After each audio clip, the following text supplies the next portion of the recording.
get started.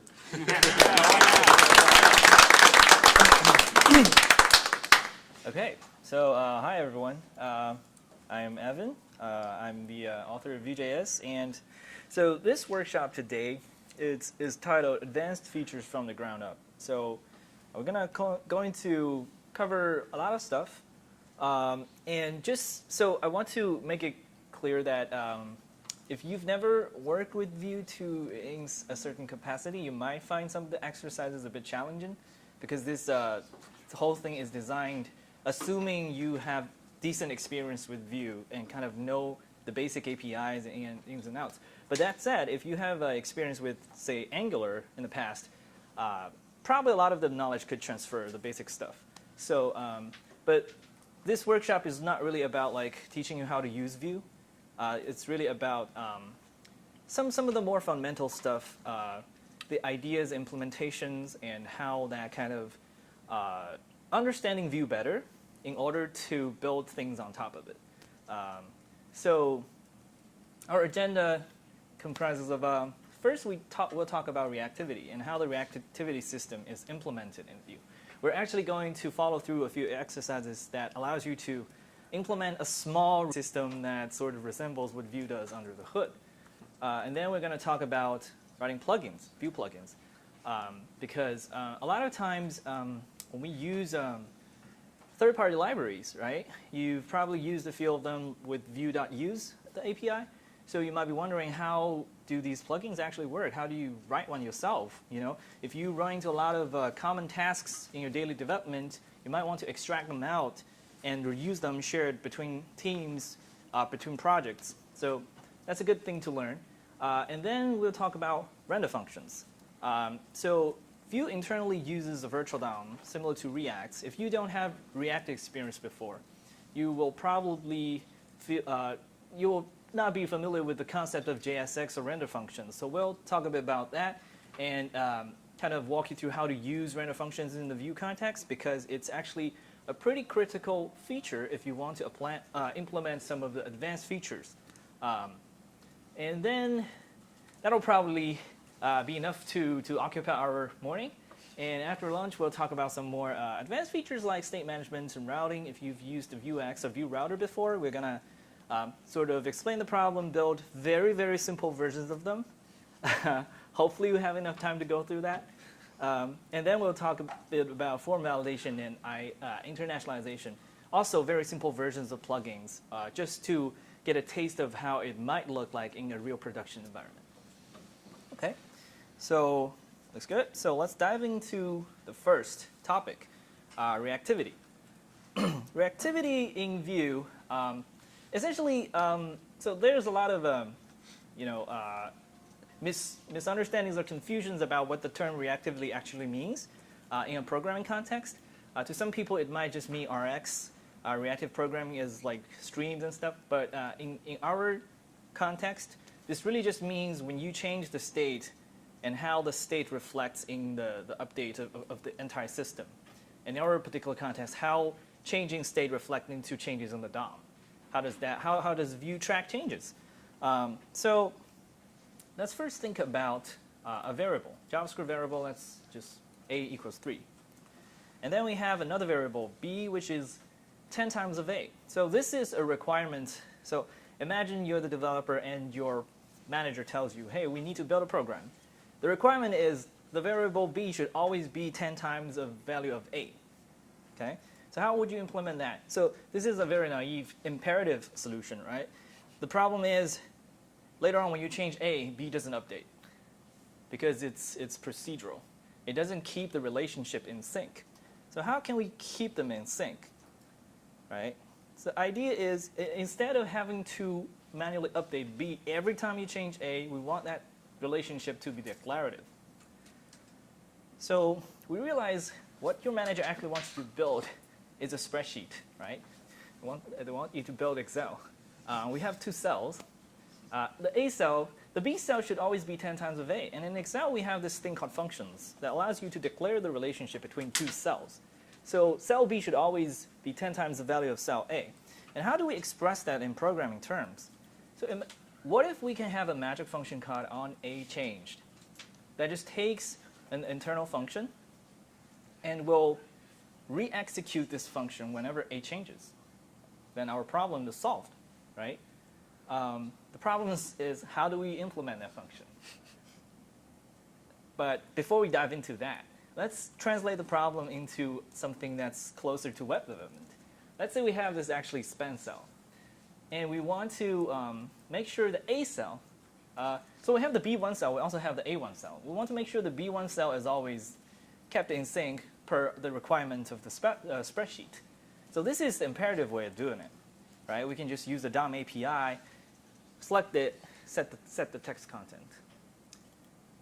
And if we wrap this thing inside our magic on A changed or on state changed function, suddenly it becomes declarative, right? We've declared that the relationship between our state.a and the DOM state of the cell B1. And if we abstract away this imperative DOM manipulation into a templating language, we've essentially created a view library, right? So this internal representation, view equals render state, is the very high-level abstraction of how all the view rendering systems work. If we look at that, the bigger question, so we'll not really bother with the details in here because it involves detailed DOM manipulations, virtual DOM implementations, and all that. We're not going to look into that. What we're more interested about is how do we implement this outer function. And this is how it might be implemented, right? So it simply saves the update function somewhere, and then instead of allowing users to arbitrarily manipulate the state, we require them to always call a function to manipulate the state, and that function is called setState. SetState simply takes the new state and replaces the old state, and then call update function again, right? And if you've used React, you will find this extremely familiar because React forces you to trigger all state changes via setState. And this is essentially what React is all about. Not all about, but this is, in a nutshell, this is how React works, right? So we've noticed something different in the Vue context or in the Angular context, that we can, in fact, directly manipulate the state without having to call setState. So how does that work? Well, in Angular, things are a bit different because Angular uses dirty checking, and it sort of intercepts your events, like clicks, to perform a digest cycle. Then it sort of checks all the things, whether it has changed. And in Vue's context, we do it a bit more granularly in the sense that we actually convert your state objects to become reactive by using the ES5 object-defined property API. We convert all these properties into getters and setters. So in the case of state.a, we actually convert a into a getter and a setter. And in those scenarios, we'll be able to do interesting things. So if we rename the onStateChanged function to something like autorun, this is essentially a basic form of dependency tracking that's commonly shared in Knockout.js, Meteor Tracker, Vue.js, and MobX. MobX is a state management pattern for React. So we're going to look into how to actually do this ourselves. And we're going to actually implement a mini data observer that's similar to how it works in Vue. So let's, so I assume everyone's got the zipped repository. So let's extract it and go into the repository. So we'll see these files inside reactivity. Look at 1.1.md.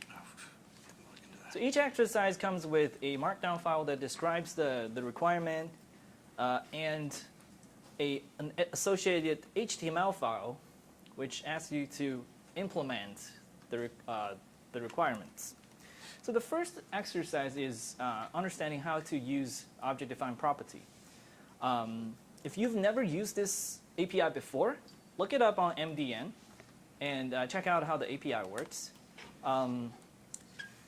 Essentially, how object-defined property works, I think I'm going to just quickly walk through it because reading through the docs may take some time. It's just a global API that looks like this. Property. Right. And it takes the source object, obviously, as the first argument.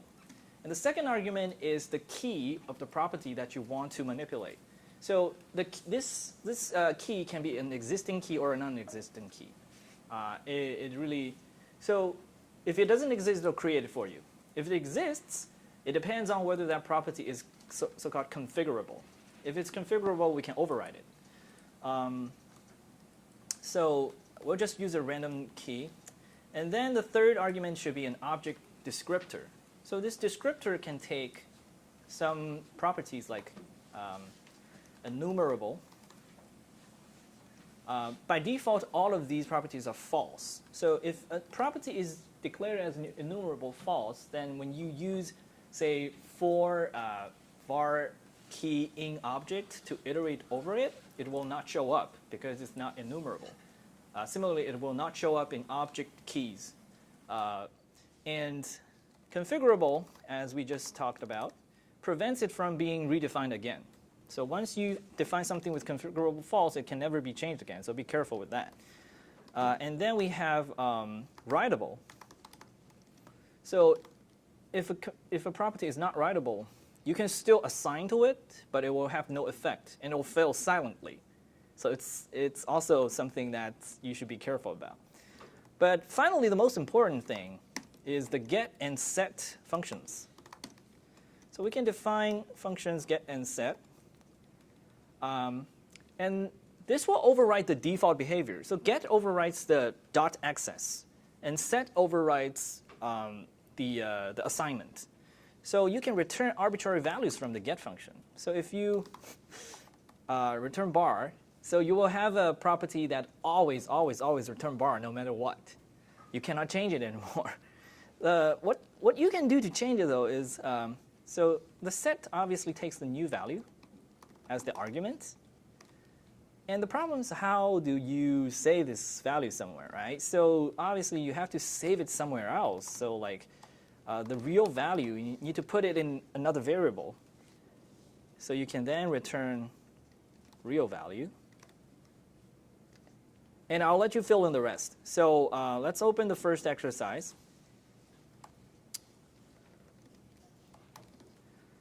So the exercise requires you to implement a convert object. And the requirement is it should walk through all the properties inside the given object and convert each of them into a pair of getters and setters. And it should, the converted object should retain the original behavior. So if you assign it a new value and then you access it again, it should return the new value. It should just act just like the original object. But at the same time, whenever you access a property, you should console.log that access. And whenever you set a property to a new value, it should also be logged. Essentially, you need to create an object that automatically logs all the access and assignments that's happening on it. Is that clear? So if you have Node.js installed on your machine, you can, inside the repository, you can run npm install to install some testing tools. Some of these exercises include automated test suites that you can run with npm test to assert whether your current implementation is correct. Make sure to pass these arguments so that you limit the test to the current exercise. And let's start. Let's spend 10 minutes on the first exercise.